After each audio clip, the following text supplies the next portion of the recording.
Hey guys, welcome back to Sports with Mono and Mono. I'm Jim. I'm here with Steve, and it's Valentine's Day. So happy Valentine's Day to all our fans out there. Happy Valentine's Day, everybody. I just got a chance to spend it with my grandchildren, and it was wonderful. I'm going to go see my two Valentines after the show, my daughter Emily and my son Sean. Okay. And thank you, Jim, for mentioning Sean, who had a rough week. Yeah, let's get an update real quick before you monologue. Yeah, well, he snowboarding and landed the wrong way and broke two bones in his left forearm and his wrist. So he's feeling better, but It's called the rites of passage. Part of growing up at age 14. So You bet. it's been a tough week, but thanks for mentioning I that. hope he's feeling better. Yeah. He's feeling better. So, Steve, you have the monologue this week. A 2-minute uninterrupted topic of your choice. Fire away. My monologue is going to be about the Super Bowl. It's going to be about Mr. Brady. As everybody knows, I was all in on the Kansas City Chiefs back in July. I thought they would win back-to-back Super Bowls, and they got there.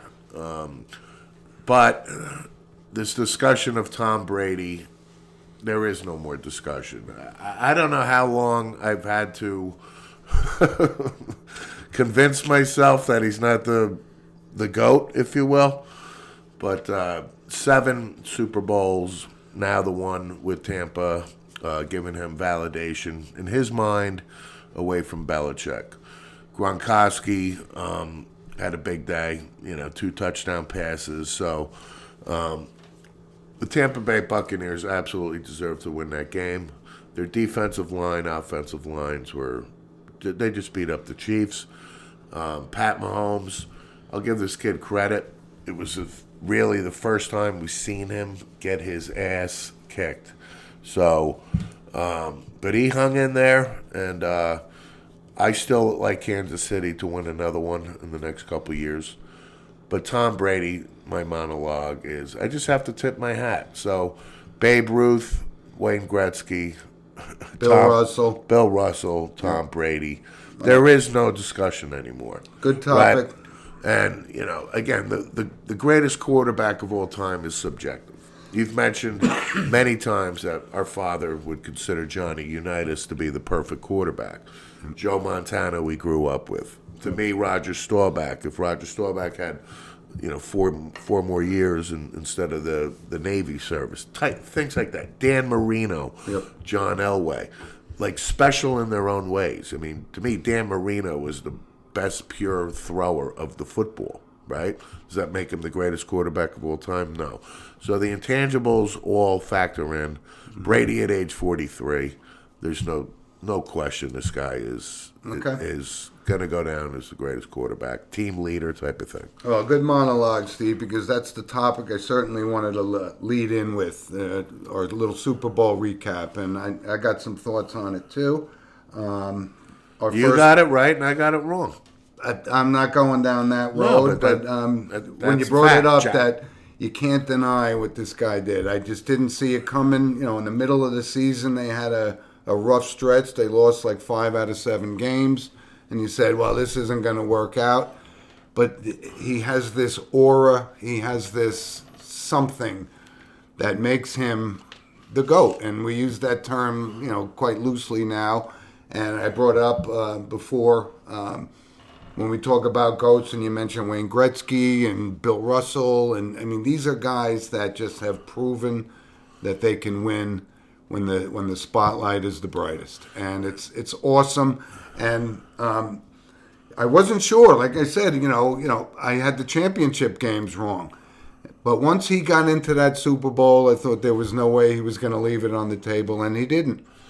Right. So I mean, talking about the GOATs, Michael Jordan. Of course. Right. And I didn't, No, but the point is, you mentioned Bill Russell. So is Bill Russell the greatest basketball talent who ever stepped on the floor? No. He's one of the greatest champions and team leaders and everything else, similar to like the intangible of Brady, right? Yeah. So is Brady the best athlete out there? Absolutely not. Yeah. But to your point, there's something There's just this black matter or something. Some guys have it and some guys don't. Right. I mean, But what I found interesting, which I just saw like a brief picture in the Super Bowl preview, but you saw Tom Brady maybe like week 2. He was wearing the wristband. He's new to Tampa Bay. Right? learning the system. Right. And then, on the Bucks 8-game. Although it's his system that he... Right, but the Bucks 8-game win streak, you just saw no wristband. He had full command. The guy's just... It was great. It was great. And, you brought up Patrick Mahomes. The game sucked. But overall, but you didn't think it was over even at halftime. I did. Because I didn't think it was over at halftime, but because what Patrick after Mahomes the first can possession do, of the third quarter. and this guy was running for his life, and I tell people he threw 2 touchdown passes that hit guys in the face. Sure. So that changed the course of the game, but you can't deny it was the Tampa Bay defense. They played great, and They did. And Kansas City just didn't adjust. And Shaq Barrett, Yep. and this Devin White that you mentioned a couple weeks ago. stud. Boy, you can just see this guy fly all over the field. And how about Jason Pierre, JPP? Sure. Actually, he's 8-0 in the playoffs. Absolutely. How about that? You got to tip your hat to him. You bet. He had a great game, too. Yep. He was a force. And I'm going to tell you one guy that really impressed me because I wasn't a big fan of his. I didn't think he could bring this kind of game to a team. But Leonard Fournette, He did. he impressed me, and I got to say I was wrong on him. I didn't think much of him at Jacksonville, but he really came up big. He had a good game. I still think he's a dog. But I know, but that day, no, listen, I'm not going to it all deny. pulled together. Yeah, I'm not going to deny it. He ran hard, and he had a great game. And listen, I'm happy for Bruce Arians too. He's a lunch pail coach kind of thing, and he got it. And his family urged him to not. Mom. But it's a good story. Arians is a good guy, good coach, well deserving. Yep. And congratulations, Tampa. You're right. I did have Tampa, but it just wasn't a Super Bowl that we were looking forward to down to the wire. But it was. I stand by my analysis going in and taking Kansas City. They're going to win a couple more Super Bowls before this is all done, said and done in the Andy Reid era. Right. No question. Yep. Mahomes will be back. Sticking with football, Steve, just a real quick point I wanted to bring up because I'm kind of confused at how this went down. We know the mess that's going on in Houston, right? Watson wants out and the quarterback carousel's going on. JJ is out. But that's what I wanted to bring up. Why not trade him? What's this just releasing him? I mean, he's still a viable player, but he's doing. I don't get that. What am I missing? He was due $17 million. That's it. I get that, but anybody would have been open for trades for him, and they could have got a couple, even if they only got 2 second-round picks or a first. He's not going to make $17 million. Is the point? They had to release. They didn't have to. They did. Somebody's going to pay him that kind of money, and I think they could have got something for him. Pittsburgh Steelers have 2 of Watt's brothers on the team. I think that's a very logical landing spot. It's a possibility. So and this past year was only the second time he played in all 16 games. Exactly. I think that factors. He's missed 32 out of 80 in the past 3-time NFL Defensive Player of the Year. This guy is going to the Hall. But there's a good parallel between. And he's a good guy too. Right, and he's been injured, and maybe his best days are behind. But we thought that about Reggie White before he went to Green Bay. Yeah, and he became one of the greatest defensive players ever. Right. So I just wanted to say I was a little confused. They're going to play hardball with Watson, which they should, which we talked about time and time again. Yeah. But let's talk about this quarterback carousel, all right? Have you ever seen an off-season where like 10 of the top 15 quarterbacks are available for trade? The Carson Wentz thing. And, people are saying, we're not going to give you, the Jared Goff's Stafford kind of, draft pick. Not for Carson Wentz. Right. And I not only does he look like Sam Darnold, I put those two in exactly the same category. You don't know whether they're going to show up or not show up. But those are the ones. Here's my reach. But I back to Wentz. I think he's going to go to the Colts with the Frank Reich connection. Right, but not for the price that they're asking for. No, not at all. But Philadelphia is taking a huge cap hit. I think it's like $24 million. And they're talking about releasing Zach Ertz, too, because he's a cap liability as well. So, welcome to New York, because Zach Ertz is probably going to go to the Jets. Yeah. But this guy's on the move. Derek Carr's out there, and Kirk Cousins is out there. And even Russell Wilson was in the news stating, I don't know where that blew up. He's not that kind of guy to blow up his but the line. point is, the quarterbacks now are all feeling as if they should have a say, if you will. And you know our position on that, clearly. Right. Yes.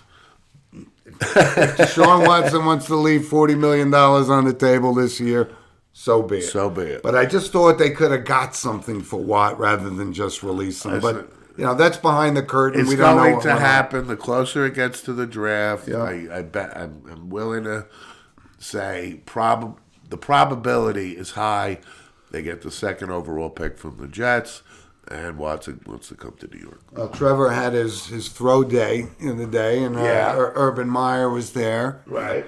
So, like he's not going to be the number one pick. We really needed him to throw the ball for 45 minutes.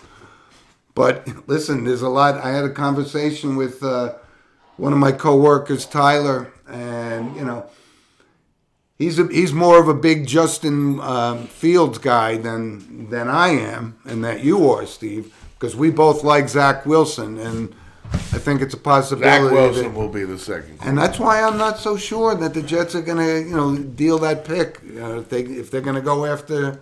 If they can't get Watson, I can see them taking Zach Wilson. Which is still a possibility, right? Yeah. And how about Garoppolo back to the Patriots? Right? Right. Possibility. A lot of quarterbacks out there. Right. A lot of, again, the off season is going to, it's all, again, about money and things like that. I mean, But there's going to be a lot of uniform changes at the quarterback position. Yeah. Started off with the Goff Stafford trade, and there's a lot of holes to fill. Yeah. Still don't know if Breeze is coming back, that kind of stuff. I got to think he's retired. I agree. I agree. Yeah. First ballot Hall of Fame. Yeah, well, good segue, by the way. Thank you. We're going right into it. And, as I walked in today, I'm wearing my Peyton Manning jersey today. Yeah. We're going to talk about the Hall of Fame. And it's a Broncos jersey, by the way. Steve and I's little shtick about when we talk about Hall of Fame, we throw out the name, first ballot, yay or nay. Peyton, yay. Yeah. Right? I mean, and no brainer. Rod Woodson. No brainer. No brainer. Agreed. Here's the one I think we may disagree on, Megatron, which has been one of your guys. I said it a month ago. When but first ballot? I said he was first ballot a month ago. I know. I'm not saying, he didn't get in, he did. If you look at his stats, they're off the charts, and the fact that he only played, 9 years, 8, the guy was just a beast. I wouldn't have said, I would have made him wait a year or two. No. I'm all in on Megatron. A couple other guys, though. Let's run down the list. Tom Flores.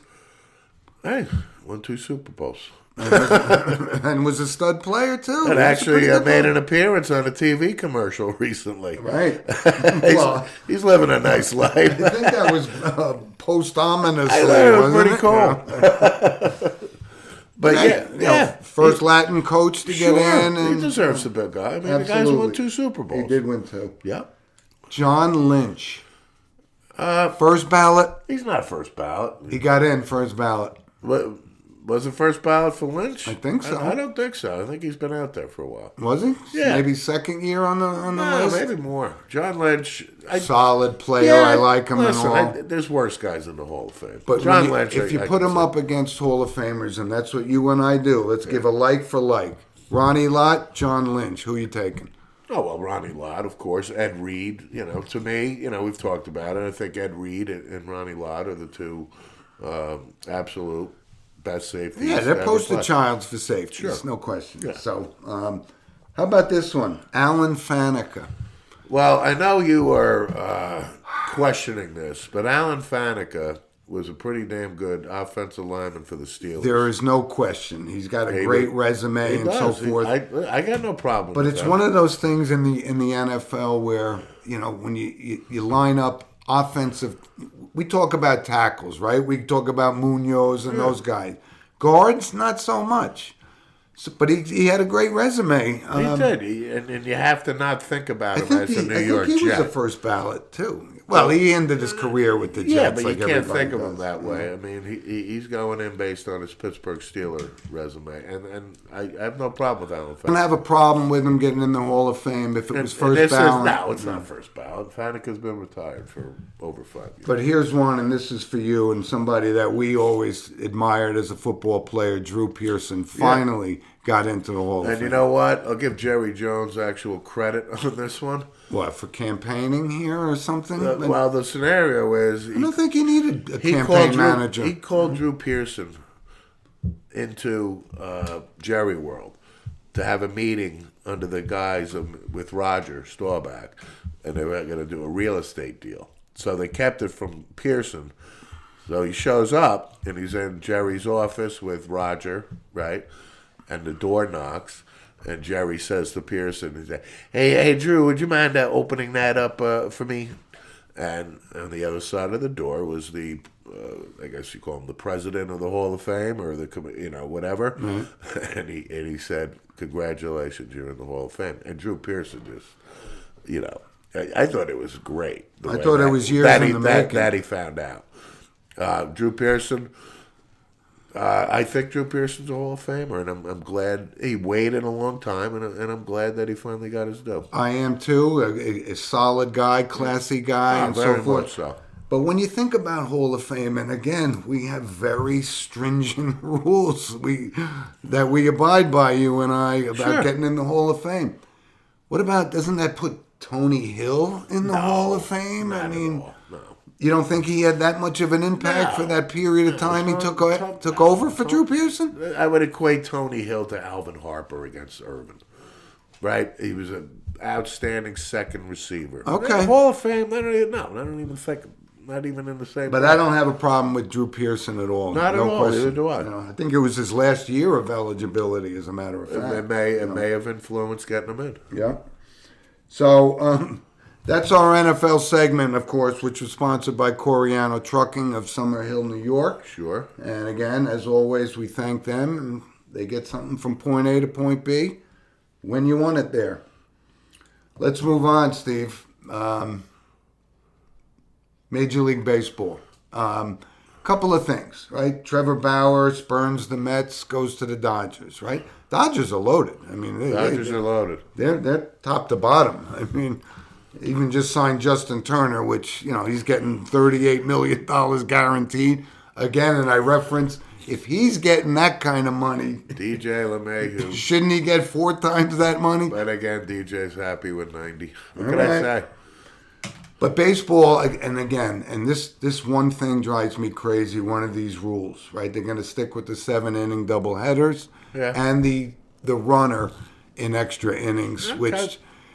When you think about it, you know how hard it is to get a runner on base against Mariano Rivera, and to start somebody at second base is just an easy way out. Yeah. I don't get it. I think it's about speeding the game up, that type of thing. Okay, a game could be 3 hours and 15 minutes or 3 hours and 30 minutes. I'm just saying that. It's. I hate the rules. They tried it last year, and I hate the rules. They're going to do it another year. Yeah. Yeah, we're traditionalists, so it's it's different. It's awkward. And we're coming off a 60-game Major League Baseball season.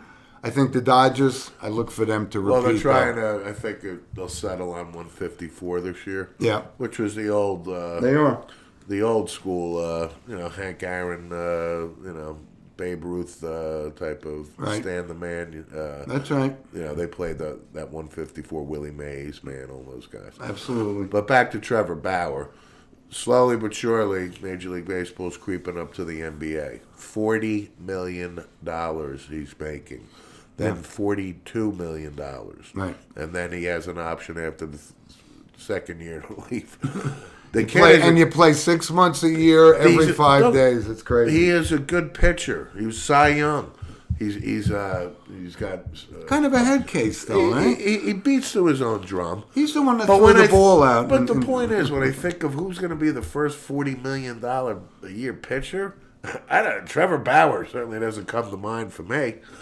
Right? Right now, Garrett Cole's contract doesn't look so big right now. It's still enormous, but the point is, I just want to make that point. If you have feel the same, sportswithmano@gmail.com. Am I wrong? $40 million. If you asked me that question last year, I would go with Trevor Bauer. I'd be like, what are you kidding? Right? And I know you're parallel to the NBA because there's guys that we've never heard of that are making $30 million a year. So you can make the analogy if Tom Seaver was 23 years old, he'd get $65 million a year. Or Lou Gehrig wouldn't have had to work as an insurance salesman during the off season. You get what I'm saying? I do. But one other interesting thing, it looks like they're kind of blowing up the Boston Red Sox. Traded Benintendi, three-way deal. I was actually stunned by that. And I wanted to bring this up. And I'm very happy, by the way, because Benintendi killed the Yankees. He sure did. Killed us. Murdered us. Even in the seasons he didn't do so good against the Yankees. Well, that happens a lot. A lot of guys. I'll say I was surprised Boston traded him. But the wild card I think in that was the Mets got this guy Khalil Lee. Yeah. Who's and this is to your point, Steve. You brought it up before. Steve Cohen is going to put the Mets in a position to win, and. Yeah. Is he a piece of the puzzle for the future? Sure.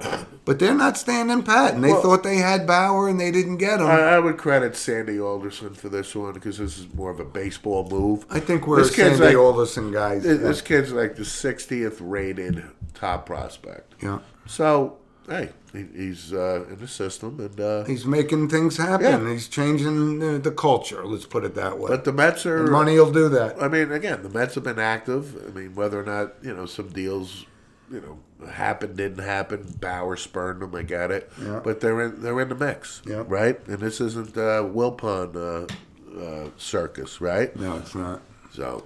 Yeah, and we got pitchers and catchers, reporting next week and so forth. So baseball's going to happen. Yep. And thank God it's not a 60-game season, because that is the biggest asterisk in sports. Right.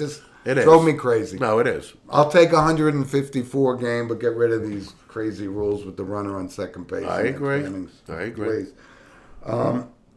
Let's move on to the NBA for a moment, because there was something that was very interesting. The Mark Cuban situation about not playing the national anthem. And as soon as I heard it, I said, Adam Silver has got to step in and say, you're a team in this league. This isn't Al Davis, Pete Rozelle. Yeah. You're going to play the national anthem. And that gets to my point I made. And they did. And I give Silver credit. I made the point months ago about Adam Silver. This guy is spot on and nipped it in the bud. Mark Cuban, am I a fan of? No. The guy's a billionaire. I get it.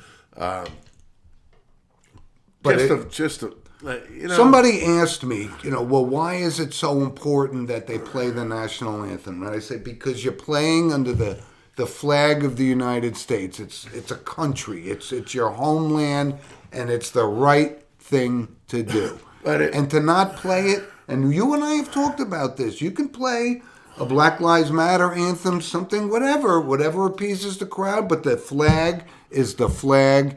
And that's what Olympics are there for, because you root and be thankful for the right to play in this country and make the money that you're making. That's my point. Had a discussion. Yep.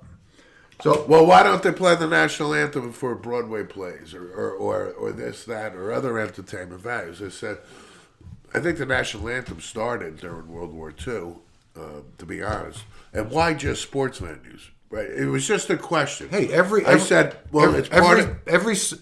memorial I go to from a history perspective, they play it, and why? Because those are the guys that continue to give us our freedom. Play it during before a sporting event. You don't have to convince me. I'm a national anthem guy. Thank you. I didn't. But the point is, right? So some people were questioning, why they play the national anthem, in sporting events, and I think it originated from World War II when the troops were away. But it's not just sporting events. I mean, plays in high school, they do it. And, I just think it's the right thing to do, and end of discussion. Yeah. So listen, with the NBA, a couple of things I just wanted to bring up because you and I, we know it's a long season. There was an interesting thing that happened last night. LeBron James got flagged for a flopping incident. And they finally come up with an anti-flopping rule in the NBA. And there was a couple of flagrant just flops, soccer-like flops. And then I bring this up that, one of our loyal listeners, Diego's a soccer fan. They should adopt an anti-flopping rule in soccer as well. But I just thought it was funny that, the NBA is doing these crazy things like that.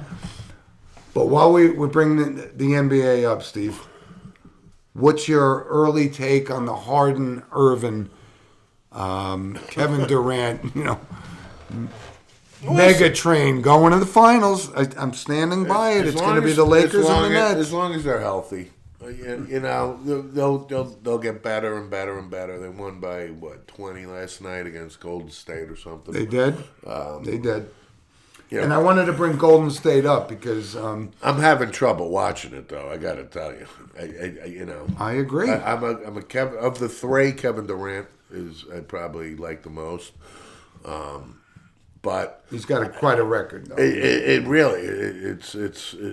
got to prompt me to get in front of the TV and watch this. Yep. This is what I'm trying to tell you. I won't be tuning in full time until the playoffs, if that, and certainly the finals when the Nets meet the Lakers, which we know how it's going to be.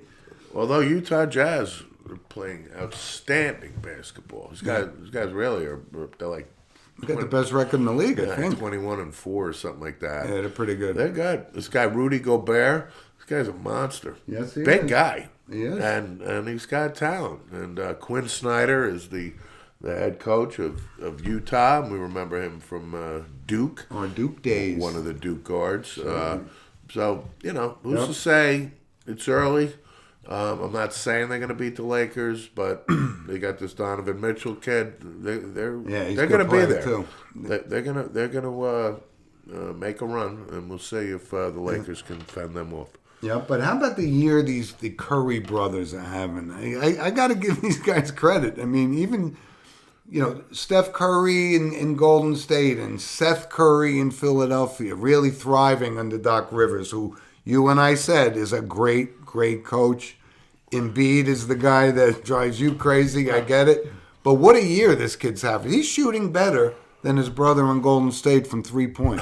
That's what kind of player he's become. Okay.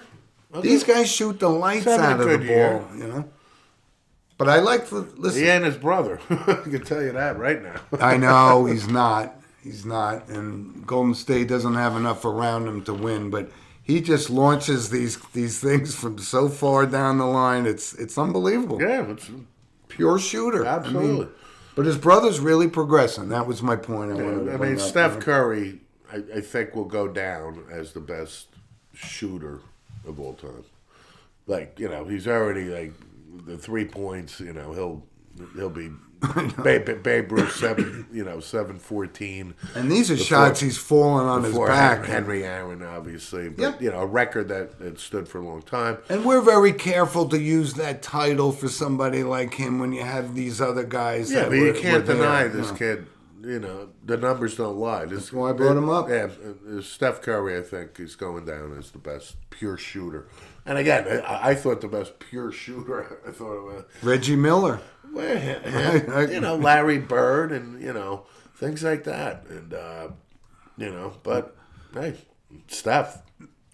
No, it's fun to watch him, actually. Him I like to watch because he just again, it's like basketball. It's like baseball. You get 3 hits and 10 at-bats, you're making $38 million a year. Yep. NBA, if you make 48%, which is less than half of your shots, you're going to make $40 million a year. You got it. That's how hard it is. Yep.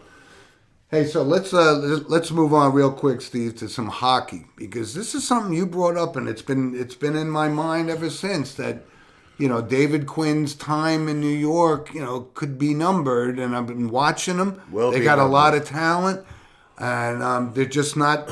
And I was really thinking, I think they made an investment, and I'm not saying because they got rid of Henrik Lundqvist that he was the answer, certainly, but these guys are young. They're not Tom Barrasso. They're not Patrick Roy, like 19-year-old, 20-year-old kids that are phenoms. Yeah. So that may be what Quinn's downfall could be, investing in Shesterkin and Georgiev at this time. They got a lot of talent on the ice. They're still young, but this is the last year of I'm giving them they're young. Again, David Quinn was hired to work these kids. I think he's done a great job. And I think it takes 4 years in the NHL. His contract is going to be up at the end of the year. The Rangers, we'll see what Davidson does. They got Jacques Martin on the bench as the assistant coach, who's a former head coach. I can see that. Mike Babcock took over for Milt Berry on TV. He's available. Oh, the NHL is very competitive. The Rangers will hire an established coach. So if they do still fumble and stumble a little bit here, I can see Quinn gone by All-Star game. And perhaps Jacques Martin to finish the year out. But I wanted to say, I did watch the Bruins Rangers game the other night. Yeah. Old-time hockey. It was like the Flyers and the Rangers, 4 major haymaker fights. Yeah. It was awesome. Fun to see. That Todd Marchand, boy, he reminds me of Ken Linsman and the other rats out there. Yeah. The Claude Lemieux. The guy's a good hockey player, but... He's a guy you want on your team, but you hate to play against. I swear to God, I would have loved for Todd Marchand to lick me on the ice if I was playing in the NHL, because I swear to God. but you would take him on your team any day of the week. Oh, my God. He's that talented. I'd climb the boards and follow him anywhere to get to him. Yeah. But listen, hockey is exciting. And what I'm referring to is a couple years ago, Marchand licked I forget, I know. I forget the player that he did, but oh my God. But look at the Bees. The Bees are a solid hockey team. See, that's why the Rangers are in such getting off to a bad start is so bad. You got the Flyers, you got the Bruins, you got the Islanders. Yes, they're not going to make the playoffs at this rate because the top 4 make it, and the top 4 right now are a pretty damn good team. Yeah, Pittsburgh and on and on. And we forget about the Midwest and the Western teams and Canadian teams. It's very, very competitive in the NHL. And to your point, I think Connor McDavid is the best player in the league now. I think he's gotten. He's awesome. Yeah, I think he's got the title as the most talented player. Doesn't translate to wins. So, but who keeps hanging in there and scoring big goals? Sid the Kid. I mean, the guy is he's a winner. He's a winner. He's a winner. He's a multiple Stanley Cup winner. Listen, Sidney Crosby, to me, probably exceeded expectations. As how good he was touted. Well, he was Lindros touted coming in, and he lived up to his expectations. Lindros did not. No, my point. I think Sid has exceeded expectations. Yep, he's that good. So he's a whining bitch. Don't get me wrong. Oh yeah, but I'm just talking. And that's why people hate him. I understand. But you can't deny his hockey talent. No, I'm not. I'm acknowledging it. Yep. So listen, a couple other sporting events that are going on. The Australian Open, right? And it was kind of one of the first to say the doors are open, and it took 4 days, and COVID started peaking up, and now there's no fans in the stands. But I've been watching Djokovic, Nadal. It's either one or the other. Yeah. And a couple other guys on the men's side. This guy Kyrgios, he could be a great player, but he is such. It's somebody that you have to root against. He's not going to win a major. Not with these guys. Not with the antics that he does, I'm saying. That's the thing. He's got a big mouth. Go back it up. But outside of Djokovic and Nadal, I think the only one that has a chance, I like this guy Dominic Thiem. I do. Yeah. I really like him. And he's still young. He's got some wins in him. Okay. On the women's side, it's going to be Serena. You know this, right? I mean, I don't see why it wouldn't. There's the final, Osaka and Won't be Coco. No, Coco got bounced out in the second round. And we've talked about this. The women's draw, it's up for grabs. I mean, It always is. But it's a little bit more certain on the men's side. Sure. And it's one of those things. I'll go with Djokovic. I'm going to go with Rafael Nadal. Yeah. I'm going to go with Rafael. And I'm Joe- starting to dislike the Joker more and more for some reason. I was just gonna say something. The Joker is not well liked by his peers. I can tell you that on the tennis circuit. And I'm feeling the same way as a fan. And I gotta say, it's starting to morph into me that I can't deny this guy's a super talented. No question. But yeah, he's kind of a douche. And you'd rather root for Nadal, who's not a dick at all. Yeah, you know? absolutely. I mean, Rafi. pretty funny footage of some female fan giving Rafi the bird the other day. Yeah. He's going, look, me? What did I do? Didn't do anything. It was so funny, though. But the Australian Open, it's one of those, if you're, you can't fall asleep, you're an insomniac, it's right up your alley, Sure. Matches at 2 in the morning till 7 in the morning. So it's awesome, but we miss Roger Federer. I got to tell you, I miss him. Yeah. I think his days are numbered, but he wasn't ready for this His challenge. days of greatness being Roger Federer have come and gone, but he's still competitive as long as he's healthy. Yep. And he's like Tiger Woods, where he could pull off getting one more major. And we always look, exactly, the Federers, the Nadals. How many more of these can these guys win? Well, they could win a number more. Sure. I think Roger's dealing with a knee injury, tough to recover at 39, almost 40 years old. That's the difference between him and Nadal. Nadal's pretty healthy. Right. So listen, our last segment is sponsored by Lynch Motors, Lynch Toyota of Manchester, Connecticut. And, he's a loyal Tom Brady fan, so he's been quite happy that Mr. Brady, disappointed he's no longer in New England, but he's a Brady fan, and he's happy that Tom Brady won a Super Bowl again. Our last segment, before we move into notable passings, to me, Steve, now that football's over, it's hockey and golf season. And it always starts off with the AT&T Pebble, which is one of the most scenic place on the planet. Love Pebble. Never played it, but just watching it, it's like the views are different every time. It's spectacular. Yeah. And anybody that's played it says it's beyond ridiculous. Another thing that exceeds expectations. Yeah. It's like, and it's the Pro-Am, but one of the greatest pieces of land. I know they usually kick off the PGA in Hawaii, but I consider this, the Pebble Beach, the start of the golf season. And Jordan Spieth is up there. Patrick Cantlay, who was actually an early favorite, who I picked to win the Masters 2 years ago. Yep.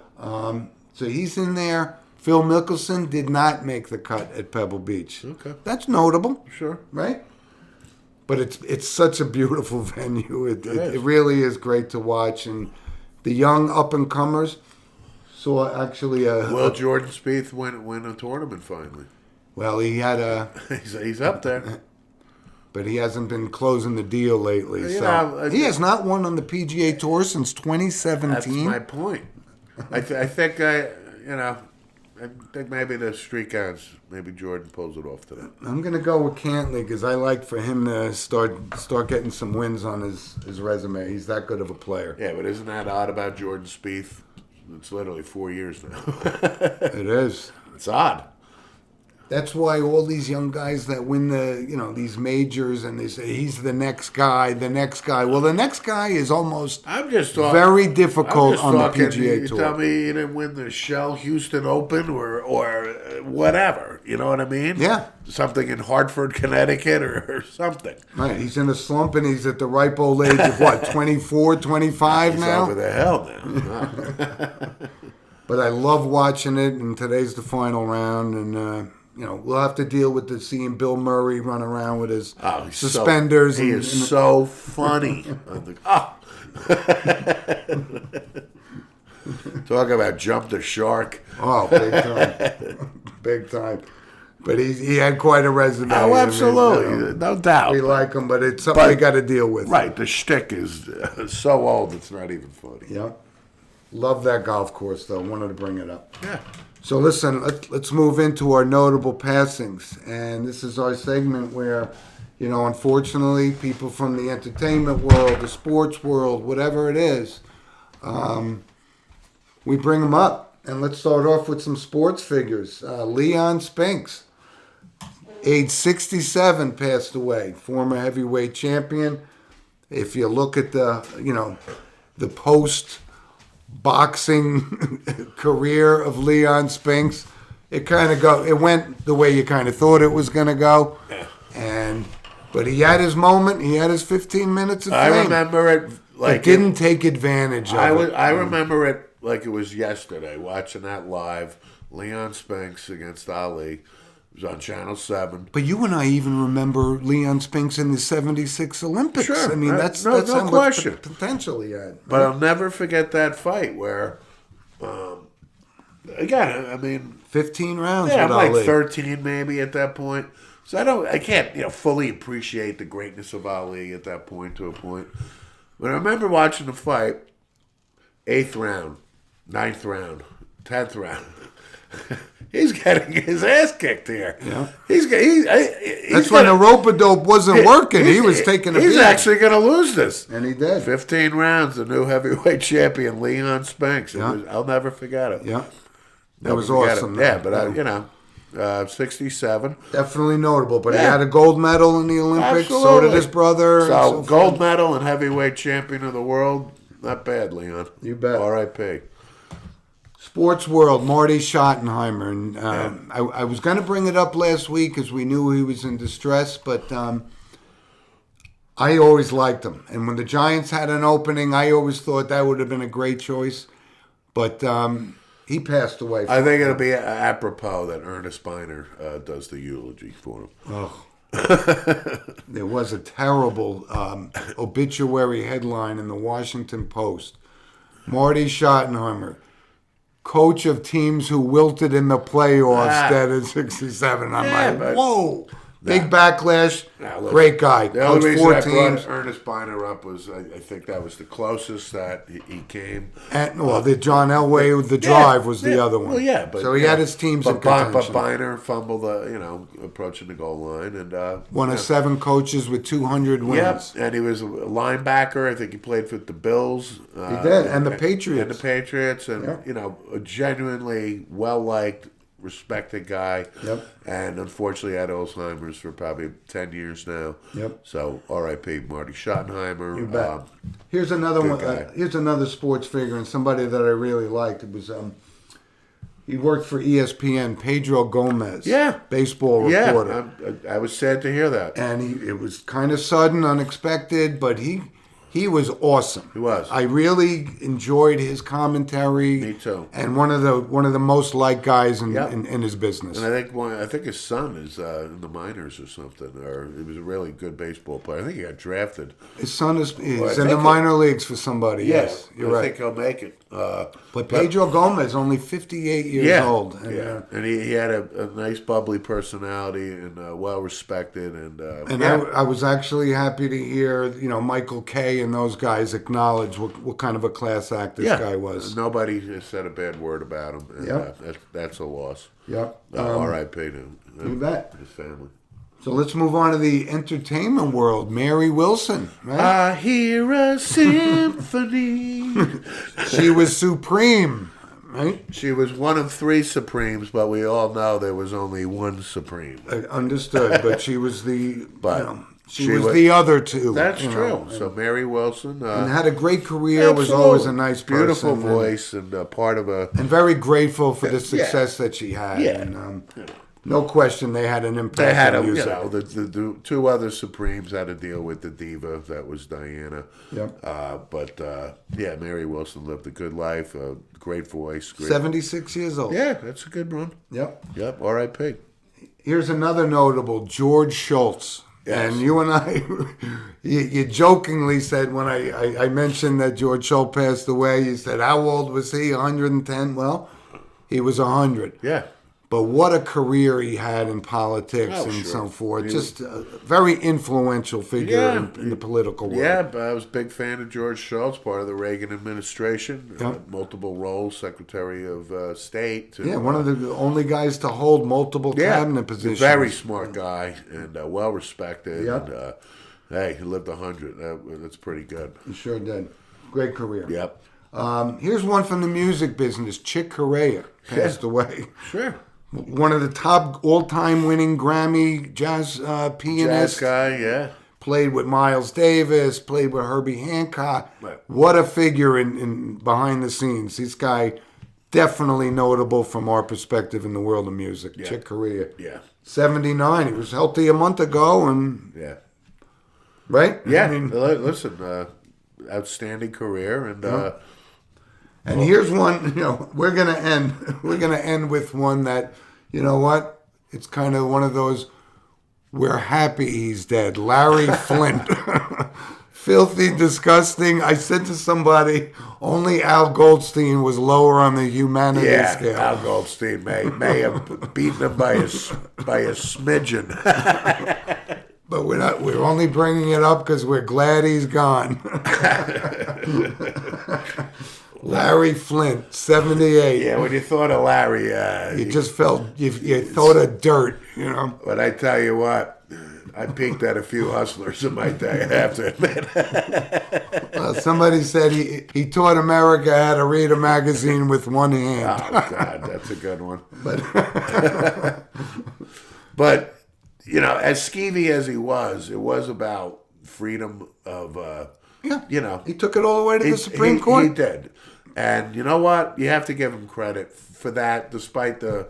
And then that's it. The subject matter, if you will. Despicable. But Larry Flint, oh my God. All right. And he survived. I could do my Larry Flint. We're going to do our Larry Flints. Get my wheelchair out of here. Right, but without the wheelchair and the mannerisms, facial contortions. Anyway. So do not R.I.P. Larry Flint. But listen, thanks for joining us, everybody, and we'd love to hear from you. Especially on the Larry Flint. Yeah, I'm sure we'll get a couple of emails at sportswithmono@gmail.com. But it's a busy world. Things seem to be getting back. The COVID situation seems to be improving. More and more people are getting vaccinated. Well, New York City's going to allow 10% capacity, or New York. And that means Yankee Stadium's going to have gates open. Right. So, my boss, my company, typically we get the box at the Ranger game, etc. Forget about it. I'm not going. You got to have 3 days and something, get your temperature, do this, get an authorization, get the shot. We'll wait 2 years when you can go to the game without I'm not doing it. I'm not going. But listen, things are getting better from the pandemic perspective, and just want to wish everybody all the best and that their families are healthy. Yep. Send us an email at sportswithmono@gmail.com to comment on any of the topics we talked about and so forth. But enjoy your week, folks. Thanks for joining us. Thanks for joining us.